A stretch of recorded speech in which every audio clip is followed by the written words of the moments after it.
वैसे तो दिल्ली के मुस्लिम बहुल इलाकों में आम आदमी पार्टी का अच्छा प्रदर्शन रहा, लेकिन मुस्लिम बहुल कही जाने वाली कुछ सीटों में बड़े उलटफेर हुए। आखिर ये उलटफेर कहां हुआ और कैसे हुआ, इसके मायने क्या हैं, समझिए इस रिपोर्ट के जरिए।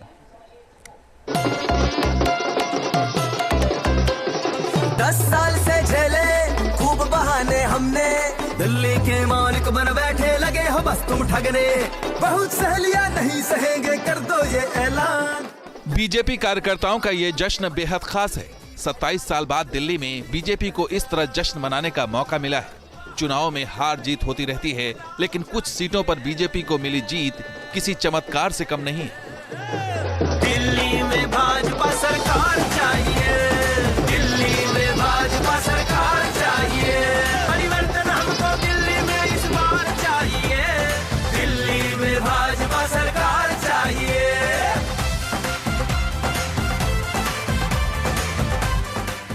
40% मुस्लिम बहुल क्षेत्र में बीजेपी की जीत के मायने क्या है?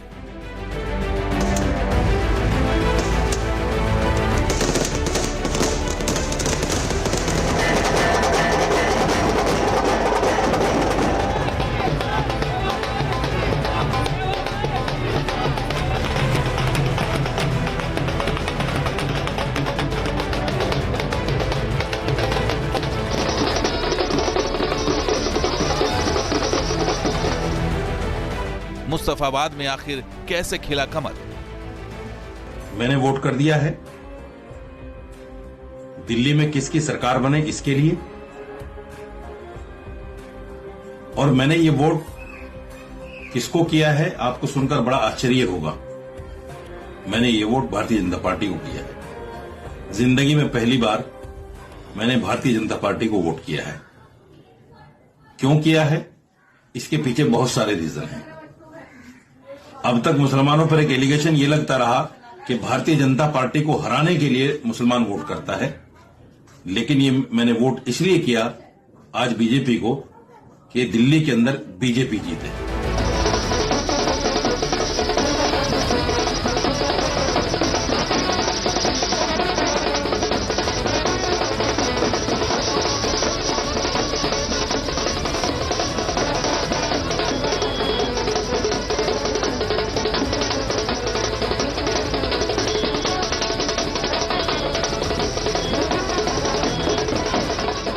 क्या मुस्तफाबाद में मुस्लिम वोटर्स ने बीजेपी को वोट दिया?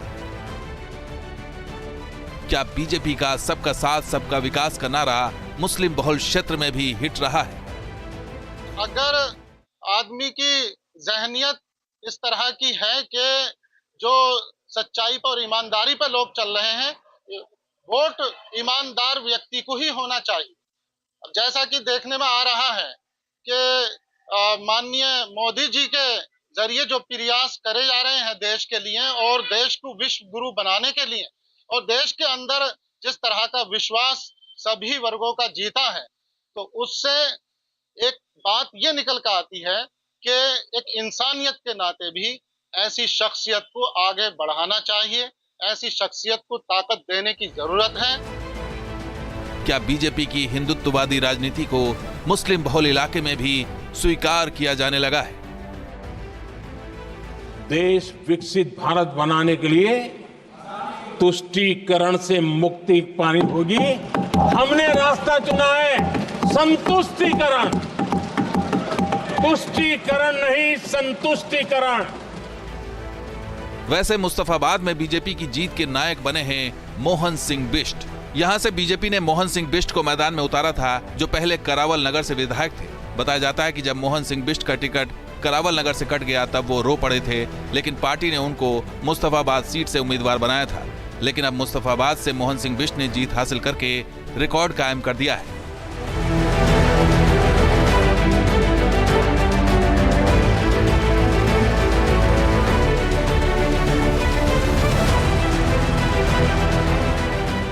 ये सीट इसलिए हाई प्रोफाइल थी क्योंकि यहां आम आदमी पार्टी के अदील अहमद खान के अलावा AIMIM ने दिल्ली दंगे के आरोपी मोहम्मद ताहिर हुसैन को अपना उम्मीदवार बनाया था।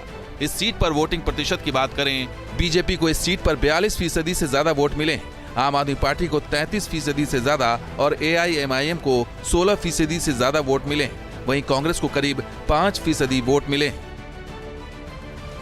मुस्तफाबाद सीट की बात करें तो ये सीट 2008 के परिसीमन की वजह से अस्तित्व में आई थी। इससे पहले ये करावल नगर विधानसभा सीट का हिस्सा थी। मुस्तफाबाद में 40% मुस्लिम आबादी है। ऐसे में यहां से हमेशा मुस्लिम प्रत्याशी के ही जीतने की संभावना बनी रहती है। साल 2020 में यहां से आम आदमी पार्टी के हाजी यूनुस ने जीत हासिल की थी। 2020 के दिल्ली दंगों में सबसे प्रभावित इलाकों में से एक था मुस्तफाबाद। मुस्तफाबाद के रिजल्ट से साफ है कि AIMIM और कांग्रेस इस सीट की रेस में तो नहीं थी, लेकिन दोनों दलों ने आम आदमी पार्टी को बहुत नुकसान पहुंचाया है। मुस्तफाबाद के अलावा जिस सीट पर मुस्लिम वोटर्स और उम्मीदवार ने आम आदमी पार्टी को नुकसान पहुंचाया, उनमें जंगपुरा की हाई प्रोफाइल सीट भी है। जंगपुरा दिल्ली की उन सीटों में शामिल है जहां मुस्लिम आबादी मायने रखती है। जंगपुरा सीट से आम आदमी पार्टी के दिग्गज मनीष सिसोदिया को हार का सामना करना पड़ा है। जंगपुरा विधानसभा का चुनाव हम सब कार्यकर्ताओं ने मिलकर बहुत मेहनत से लड़ा। जंगपुरा विधानसभा के लोगों ने भी बहुत प्यार मोहब्बत सम्मान दिया, लेकिन 600 वोट से लगभग 600 वोट से उसमें हम पीछे रह गए। तो मैं जो कैंडिडेट जीते हैं उनको बधाई देता हूं और उम्मीद करता हूं कि जंगपुरा की समस्याओं को वो हल करेंगे। जंगपुरा के लोगों की जितनी भी चीज़ें हैं उनको हल करेंगे। बाकी तो अब बाकी देखते हैं। सर काफी टफ फाइट रही है, कैसे देखते हैं, कहाँ चूक हो गई? नहीं, अब चूक तो आपको बताएंगे एनालिसिस करके। जंगपुरा सीट से सिसोदिया के हार का आकलन करें तो जंगपुरा में मुस्लिम आबादी 15% से ज्यादा है। यहां से कांग्रेस के मुस्लिम उम्मीदवार फरहाद अंसारी को 7000 से ज्यादा वोट मिले। मनीष सिसोदिया को मात्र 675 वोटों से मात मिली। दिल्ली में 11 विधानसभा सीटें ऐसी हैं जहां मुस्लिम वोटर्स निर्णायक भूमिका में रहते हैं। नतीजों से साफ है कि वोट बंटने से आम आदमी पार्टी को नुकसान उठाना पड़ा है। Team news nation.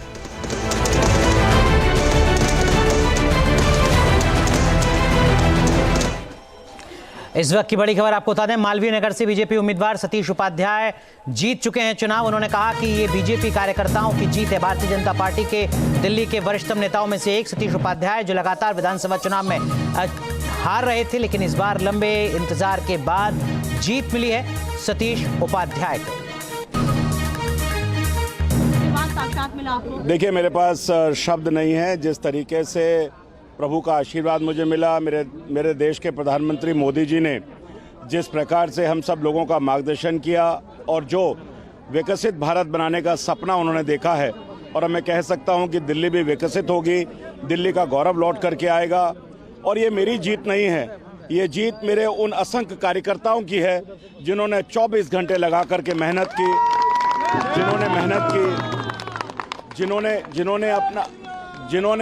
जिन्होंने अपना दिन रात